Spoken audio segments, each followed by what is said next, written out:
Hi everyone, my name is Maggie Alexander, and for my narrative speech, I'm going to be talking about the time that I went to Kansas and Missouri earlier of March this year. To give a little backstory, the women's basketball team made it to the Elite Eight, and I'm on the cheer and dance team, and we got the opportunity to go out there and cheer on them. And so the speech that I'm going to be talking about is about day one and day two of us driving out there. And so that's what my speech is on. So that's a little of the backstory so everybody knows. So let's get started. So for the topic is Kansas and Missouri trip. So we started our drive to Kansas/Missouri on March 20th earlier this year.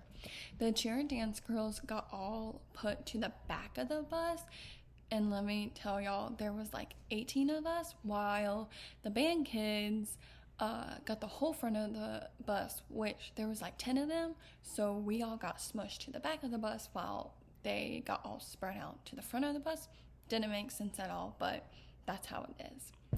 So we all knew before going into this trip that it was going to take a while because you're going out west, so it's pretty far, but we really didn't know what we were going to get ourselves into. So that's where I come in, and I'm going to tell y'all about it.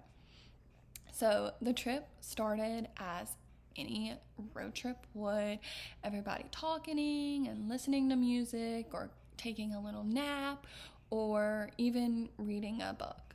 So as a few hours passed, we had to stop in Tennessee because we had to switch drivers because switching states, and we also had to stop for a bathroom break. Yes, there is a bathroom on the bus, but we were carrying the bathroom with us, and so we had to stop.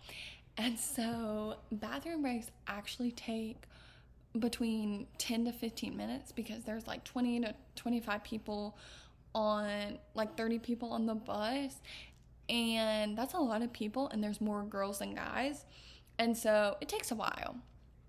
So after that, we kept on driving, and as dinner started to approach, we were out in the middle of Tennessee and Kentucky, the bottom half of Kentucky, and literally out in the middle of nowhere.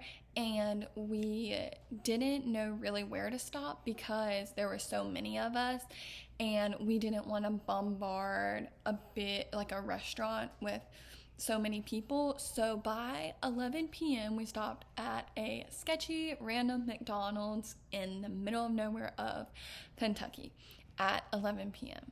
And it was not dinner. It was more like a late time snack more than like your normal dinner. That whole entire stop probably took an hour and a half, to be honest. And by that time, it was 1 a.m. So we got back on the bus and started to drive a little more, but we had to stop every 2 hours to go to the bathroom and for our drivers to also go to the bathroom and to take breaks. So if you wanted to go to sleep on the bus, you really couldn't because you would get woken up at 2 a.m., 3 a.m., 4 a.m. every single time. And so for the whole entire night, I probably got 4 hours of sleep, which isn't good. And on top of that, the bus seats were not comfortable at all. So everybody started to sleep on the floor and to make little beds with their blankets and pillows that we had brought, or making a big bed out of the seats with the people laying on the floor. So it wasn't the best situation, but we made it pretty good. So by the time at 10 a.m. we finally made it to the Missouri/Kansas state line, which is where the arena was playing, they were playing at, and where we had to get ready and stuff. And so, yeah, so that was my trip of day 1 and day 2 of driving out there. And thank you so much.